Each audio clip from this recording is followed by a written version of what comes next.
Ce sujet métropolitain,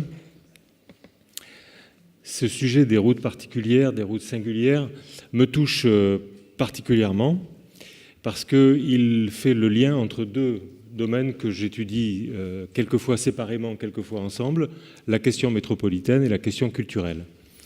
Et dans le résumé,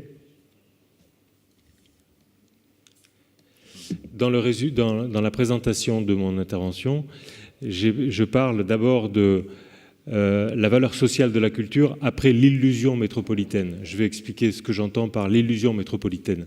En gros, la question métropolitaine, c'est une question qui existe depuis 60 ans, cette année. Le premier article qui a parlé, article américain, qui a parlé de rejoindre la métropolisation sociale et humaine et la métropolisation institutionnelle, c'est un article de 58.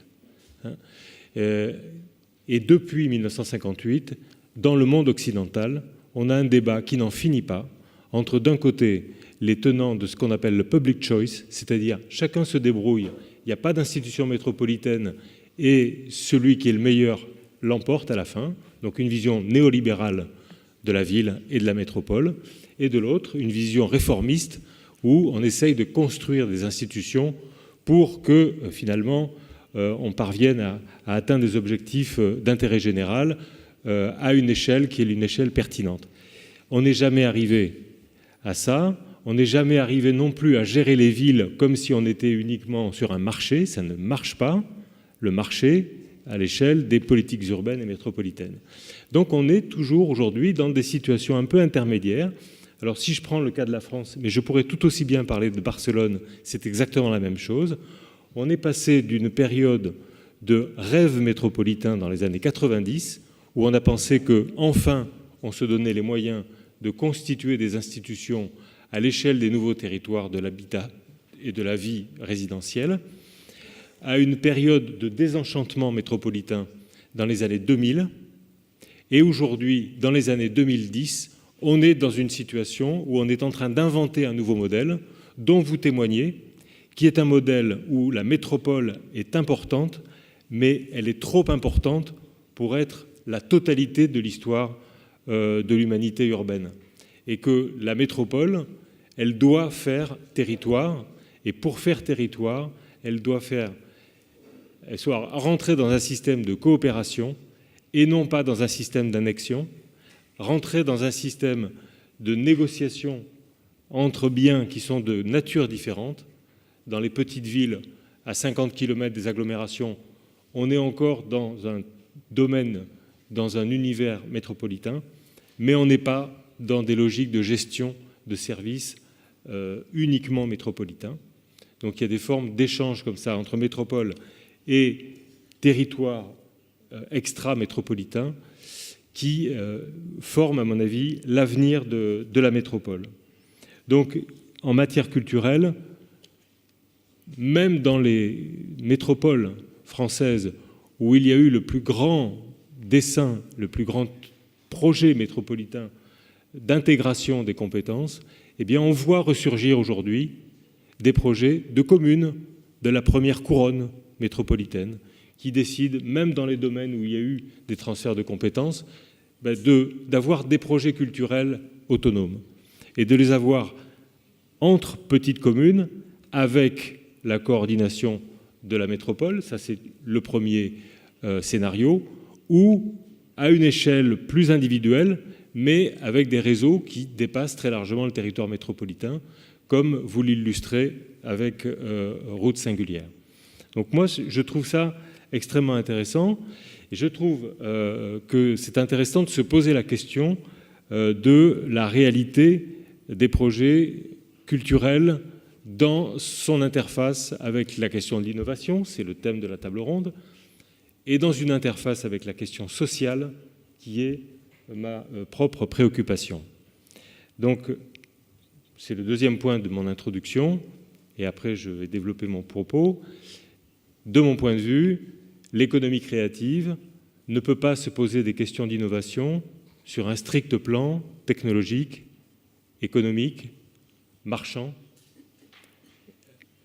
Pour que l'économie créative ait un sens du point de vue de l'innovation, et ça a déjà été dit dans la table ronde précédente, il faut qu'il y ait une dimension sociale à cette innovation, et je vous propose de poser la question de savoir en quoi la participation pourrait bien être, ou pas, et à quelles conditions, cet élément d'innovation sociale qui manque à beaucoup de discours métropolitains, urbains ou interurbains sur l'économie créative.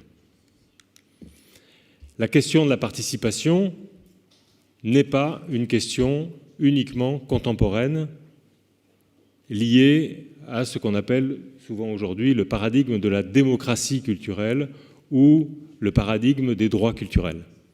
La participation culturelle, elle est vieille comme l'histoire des politiques culturelles, et vous voyez ici 4 paradigmes des politiques culturelles qui contiennent chacun leur vision, leur modalité de la participation. Alors, je n'ai pas le temps de le commenter, mais vous aurez tous le texte.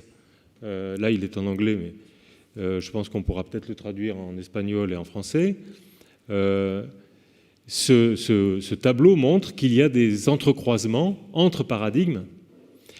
La caractéristique des politiques culturelles, comme vous le savez, c'est qu'un paradigme ne chasse pas l'autre. On a inventé la démocratisation culturelle dans les années 60. On a développé ensuite l'idée du développement culturel par l'économie. On a développé ensuite la démocratie culturelle, mais les acteurs et les principes de la démocratisation culturelle de nos grands-parents continuent d'être présents dans le monde actuel des politiques culturelles. Donc il y a une tension entre les paradigmes, et il y a donc des entrecroisements comme ça, vous le voyez, entre la démocratie culturelle et ce qu'on appelle l'économie créative. Il y a des points de jonction, j'en donne 2 ici. Le crowdfunding, c'est-à-dire cette idée que le développement culturel peut partir d'initiatives de la base, et le prosumer, c'est-à-dire l'idée que celui qui bénéficie d'une offre culturelle n'est pas passif, il est toujours actif.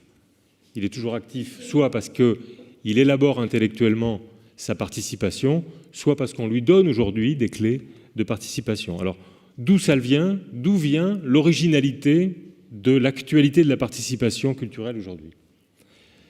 Cette actualité, elle vient, je ne commente pas la totalité de ce schéma, je commente juste les 3 flèches en bas. Elle vient de 3 ressorts qui sont des ressorts critiques que je vais aborder de manière critique. Premier ressort, c'est la technologie. On fait beaucoup de discours sur l'innovation technologique comme étant la possibilité de développer une intervention plus active de la part des citoyens. Les réseaux sociaux, les tribus numériques, pour reprendre l'expression de Laïa, cette idée d'une mobilisation par des instruments numériques ou digitaux, cette idée, elle est très répandue. Cette idée est répandue, mais quand on l'observe sociologiquement de plus près, on se rend compte qu'elle est comme le monde social en général, tout le monde n'a pas accès à ces outils, et quand tout le monde a accès à ces outils, comme Facebook par exemple, ou presque tout le monde, eh bien tout le monde n'utilise pas ces outils de la même façon. Et notamment, on a toujours, dans nos études sociologiques, vu que l'usage des réseaux sociaux, l'usage d'Internet, en termes participatifs, actifs, eh bien, est très corrélé à l'identité sociale et au niveau de diplôme et au niveau scolaire de ceux qui utilisent plus ou moins ces instruments. Donc il ne faut pas tomber dans la béatitude digitale en pensant que la technologie va résoudre l'ensemble de ce champ-là. Deuxième source qui explique l'actualité de la participation, c'est la société elle-même. Je reprends cette image des tribus, tout à l'heure, de Laïa.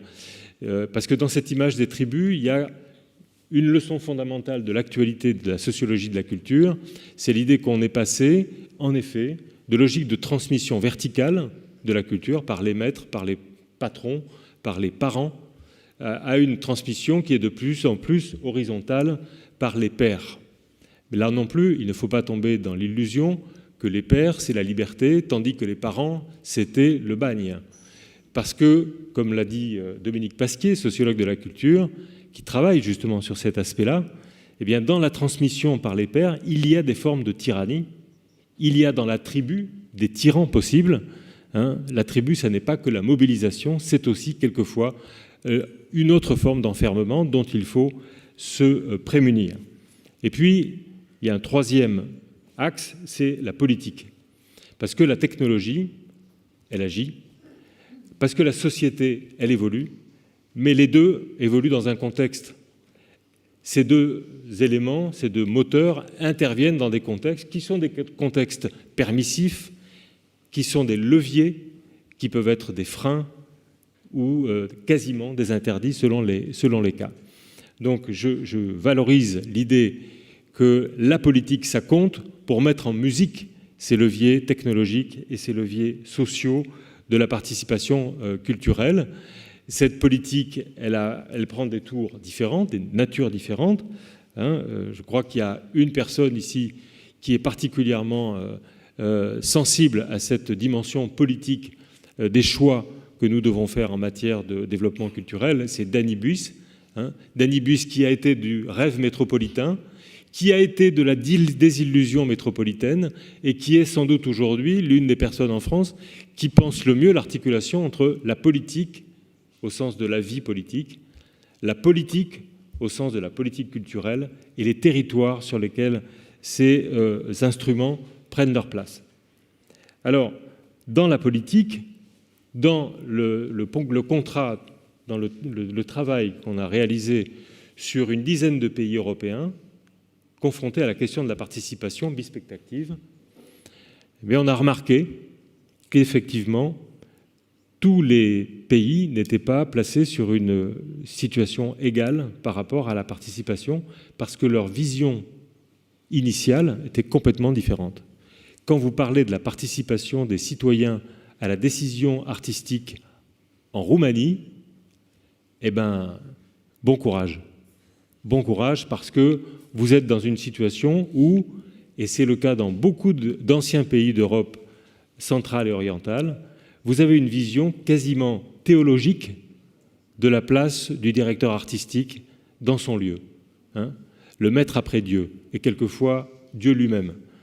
Donc là, pour imaginer qu'on va assez facilement changer tout ça et faire que ce directeur, ce Dieu local, va partager le pouvoir avec les citoyens, eh bien, ça peut prendre beaucoup de temps. Ça peut même prendre une éternité, et comme vous le savez, l'éternité, c'est très long, surtout à la fin.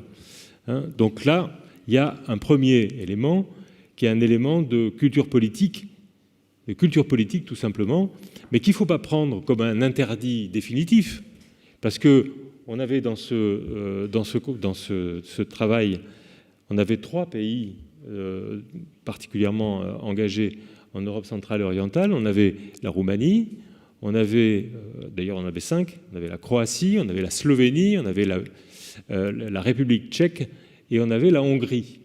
Eh bien, la République tchèque, au début du contrat, il y a 4 ans, elle était dans la même situation théologique que la Roumanie. 4 ans après, la Roumanie est toujours théologique. La Tchéquie est devenue un peu républicaine. Elle a adopté et adapté les modalités de participation citoyenne à une partie de la programmation artistique du lieu. Donc elle joue le jeu et elle y trouve sa manière de progresser dans sa légitimité territoriale. 5 minutes, donc, puisque... merci. Merci, c'est moi qui lui ai demandé. C'était la dernière diapo ? Ah non, voilà. Donc, excusez-moi, je raccourcis, mais c'est pour arriver à vous présenter un petit peu les arguments. Après, vous regarderez à tête reposée sur le texte, si vous le voulez, si ça vous intéresse. Mais on a fait une enquête dans cette région, dans notre région, en Catalogne, en Pays Valencien, en Baléares et en Occitanie. On a pris ces 4 régions, on a fait le tour de l'ensemble des lieux culturels. On a identifié comme ça presque 1300 lieux culturels.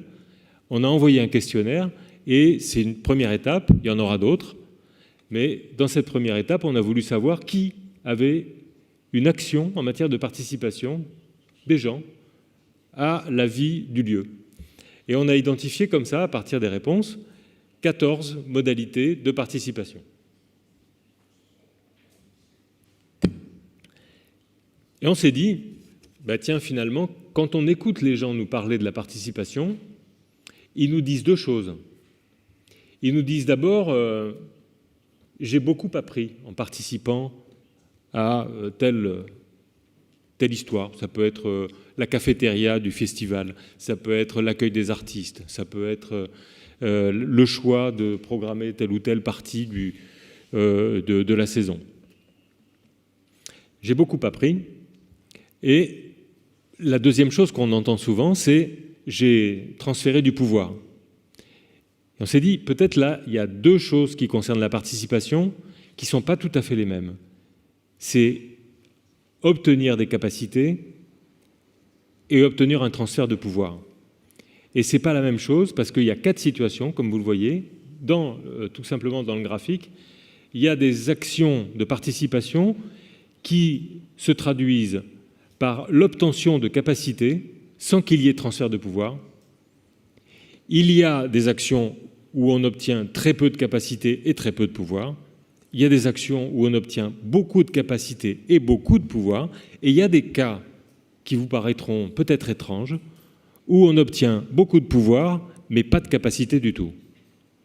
Et ça, c'est intéressant. Alors, rapidement, prenons un exemple.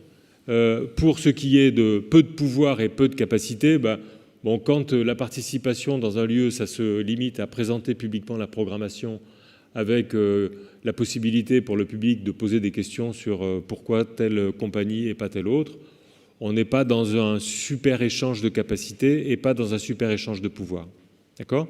Deuxième cas, on a beaucoup de capacités transférées, mais on n'a pas de pouvoir.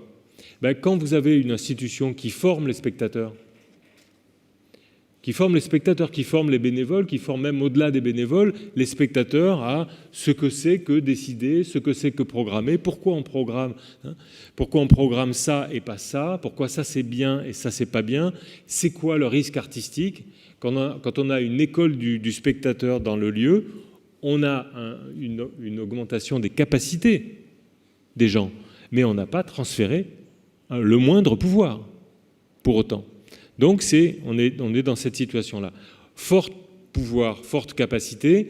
Là, il y a 2 exemples que je cite rapidement. C'est le cas où il y a des commissions de programmation.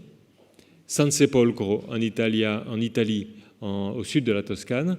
San Sepolcro a été attaqué par Silvio Berlusconi d'un seul coup, du jour au lendemain, a perdu toutes ses subventions culturelles.